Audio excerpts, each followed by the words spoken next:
Hey, today I want to talk about the top 3 things people are dealing with this whole quarantine corona thing going on right now. Number 1, they're nervous and anxious. Number 2, they're feeling isolated. Number 3, they're feeling left out. And all that adds up to form mood issues and even depression in some cases. Now you might be wondering, who is this guy that is talking to me about depression and fixes for mood issues and feeling isolated and left out? Well, I'm not a psychologist. I actually started out to be one at SPU, where that was my major for a while, until I switched to exercise science. So I had a lot of classes on it because that is one of my passions. But at a certain point, I thought, do I really want to be sitting around all day listening to people's problems for months and sometimes even years when I'm really more of a faster results kind of guy? And so I switched majors to exercise science to help people with their bodies and their fitness, which has huge implication for brain stuff and mood. But then I also interwove everything between the physical and the mental to come up with a mind-body approach that's not just more effective for fitness, but is also way more effective for permanent results so people don't experience that diet weight loss yo-yo anymore. So I am the shortcut guy. That's why the workout only takes 21 minutes twice a week, and that's equivalent to about 7 hours of traditional training. But I've also come up with lots of mind hack and brain hack shortcuts and have studied extensively thought field therapy, neuro-linguistic programming, and lots of other really effective modalities that can be interwoven into the xgym program, but also be used for people all around the world. I've developed a ton of brain training exercises, is what they call them, techniques to help you rewire your brain, and today we're going to talk about one of those. But most of my experience and background with that and other brain science stuff started in the year 2000 when my mom was diagnosed with early onset Alzheimer's.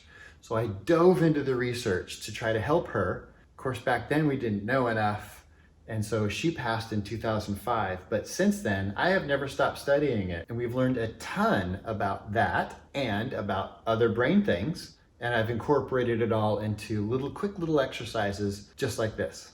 So here we go. Back to the top 3 things people are experiencing right now. They're nervous and anxious, they're feeling isolated, and they're feeling left out. Human beings are pack animals. We're relational. We're not meant to be isolated. That's why isolation is one of the most popular punishments in the prison system or in any prisoner of war camp, and many other instances where humans are trying to be manipulated or controlled or punished.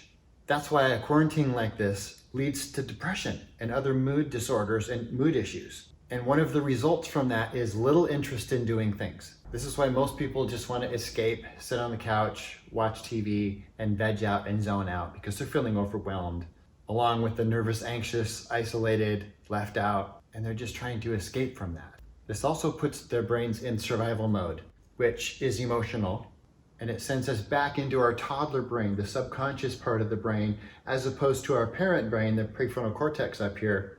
And when people are stuck in the toddler brain and the parent brain is shut down or overwhelmed, they're stuck in survival mode, which is very emotional. And they're making decisions based on emotion, not logic. So for those top 3 things, I've got a 3-minute fix with 3 easy steps.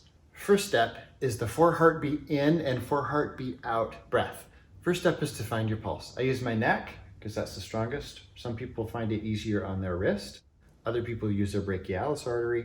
Whatever you choose is fine as long as it's a nice strong pulse, because you're going to breathe in to 4 heartbeats. And then breathe out to 4 heartbeats. You're going to do that for a minute. And you'll notice your state starting to calm down. On minute number 2, you're going to do square breathing. So you breathe in to 4 heartbeats, then you hold full lungs for 4 heartbeats, then you breathe out for 4 heartbeats, and then you hold empty lungs for 4 heartbeats. Rinse and repeat for the second minute. And it's really during that minute that you'll notice that your heart rate is slowing down because it takes longer to breathe in, hold, out, hold, because your heart rate is slowing down, and that's your parasympathetic nervous system essentially being hacked and relaxing and calming. So you're getting out of your fight or flight, but also taking your pulse puts you more in connection with your heart, because your heart does need to connect to your brain.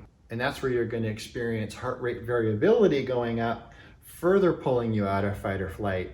And when you're pulling yourself out of fight or flight, you're also pulling yourself out of your toddler brain and putting things more into your parent brain so you can make more logical decisions instead of just reacting based on emotions. Now, the third step in the third minute is 1 minute of exercise. And here you have me doing a demonstration of one thing you could do. It's just getting up and down off the floor. Even for a fit person, that's remarkably hard to do properly at full speed for a whole minute. Some people can't do this, and so they would be doing something else, like a squat, slow motion, but staying in contraction the whole time, or just pulses down here. Whatever it takes to get the heart rate up and the breathing rate up, to get that third minute in of some great intense body movement. Provided, of course, that you're approved for intense movements or exercises, and if not, backing off to your tolerance level or whatever is safe for you. And there you have it. It's that easy. And at the end of that third minute, your state is going to be so transformed, you'll be blown away at the effect on your mood and psyche, and inspired. So you're going to have more of an interest in doing things and to be more active and all the other things that come along with this great trigger once you've set it off. So try it out. 3 steps that take 3 minutes to bust the top 3 problems of isolation and anxiety that comes along with this whole quarantine period and this current COVID-19 thing that we're all going through. Okay? Now you do it. Do it.